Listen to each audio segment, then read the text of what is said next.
Doctor Mohammad Yunus যখন প্রথমে Nobel পান, প্রথমে আমরা সবাই কিন্তু আনন্দিত হয়েছি, কিন্তু একটা কারণ এখন পর্যন্ত আমি মিলাইতে পারি নাই যে ক্ষুদ্র ঋণ সুদের ব্যবসা করে একটা মানুষ কিভাবে নোবেল পায়।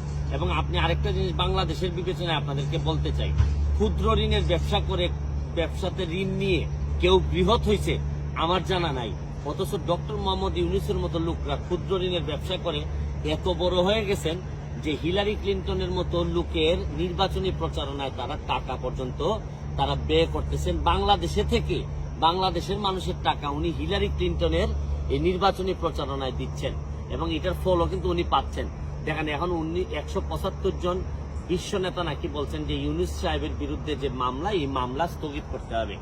আমার জীবনে আমি কোনোদিন দেখি নাই যে অন্য দেশের একটা আইনি ব্যবস্থায় কোনো মামলা হইলে এটা স্থগিতের কোনো আবেদন জানানো যায়।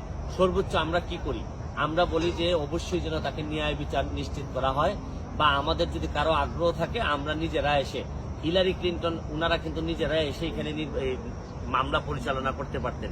কিন্তু আমি পৃথিবীতে কোনো এইরকম সভ্য ব্যবস্থায়, সমাজ ব্যবস্থায়, গণতান্ত্রিক প্রক্রিয়ায় কোনোদিন আমি দেখি নাই যে কেউ আইসা আগেই বলে যে এই বিচার প্রক্রিয়া স্থগিত করতে হবে। শুনেন, আমি একটা জিনিস আপনাদেরকে বলি, এই দুঃসময়ে এখন যে সময়টা ক্রাইসিস মোমেন্ট, এই সময়ে আওয়ামী লীগের মধ্যেই আমি আওয়ামী লীগের যারা আছেন সবাইকে দাবি করব যে যার খুলস থেকে বেরোয় আসেন।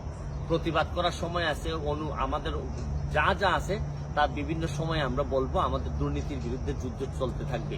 কিন্তু এখন মনে রাখবেন যে জননেত্রী শেখ হাসিনা, আমি বারবার বলছি যে উনি যদি না থাকেন তাহলে আমাদের মতো মানুষের প্রতিবাদ করার সাহসও থাকবে না, কারণ উনি বঙ্গবন্ধু কন্যা বলেই আজকে আমাদের এরকম প্রতিবাদ করার সাহস আমরা পাচ্ছি। শুনেন, দেশের মধ্যে দুই দলের মধ্যে বিভক্তি থাকতে পারে, কিন্তু আরেক দলকে পরাজিত করার জন্য বিদেশের যারা, আপনারা জানেন যে এই আমেরিকা কিন্তু ইতিহাসের পুনরাবৃত্তি। 71 সালের যুদ্ধের সময় আমেরিকা আমাদের বিরোধিতা করছে, এখন যখন বাংলাদেশ যখন অন্য লেভেলে চলে যাচ্ছে উন্নয়নের দিক থেকে, তখনও কিন্তু আমেরিকা আমাদের বিরোধিতা করতেছে।